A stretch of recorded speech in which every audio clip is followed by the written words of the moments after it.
بسم اللہ الرحمن الرحیم۔ السلام علیکم سامعین، آج ہم آپ کو بتائیں گے خون دینے اور نہ دینے کے متعلق چند سوالات۔ سوال: خون دینے کا سب سے بڑا نقصان کیا ہے؟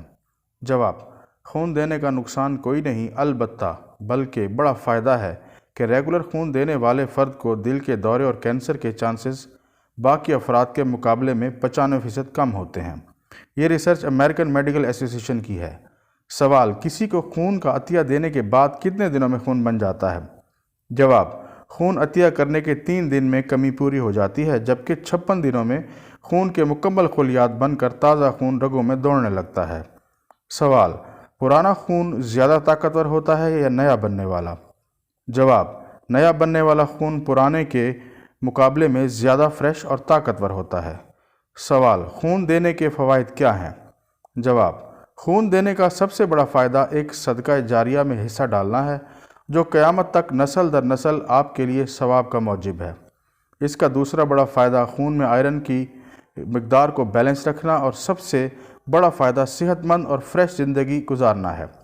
ریگولر خون دینے والے کی جلد دوسروں کی نسبت زیادہ عرصے تک جوان اور صحت مند رہتی ہے۔ اس کا ایک فائدہ مفت میں خون کی اسکریننگ بھی ہے۔ سوال: خون سال میں کتنی بار دیا جا سکتا ہے؟ جواب: ایک صحت مند انسان جس کی عمر 17 سے 50 کے درمیان ہو اور وزن 50 کلو سے زیادہ ہو، سال میں کم از کم 2 بار آسانی سے خون دے سکتا ہے، جبکہ ایک بار خون دینے کے 3 ماہ بعد عطیہ دے سکتا ہے۔ سوال: پاکستان میں کتنے فیصد لوگ خون دیتے ہیں؟ جواب: پاکستان میں صرف 1 سے 2% لوگ ریگولر خون دیتے ہیں۔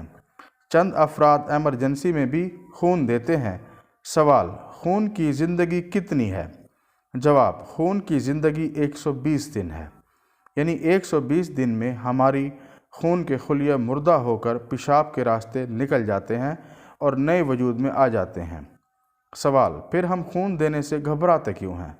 جواب: ہم ایک ایسی سوسائٹی میں سانس لے رہے ہیں جہاں یہ بات پھیلی ہوئی ہے کہ خون دینے سے انسان کمزور ہو جاتا ہے اور خون دوبارہ نہیں بنتا، لہٰذا ہمارے مریض تڑپتے سسکتے بستروں پر خون کی کمی کی وجہ سے جان دے دیتے ہیں۔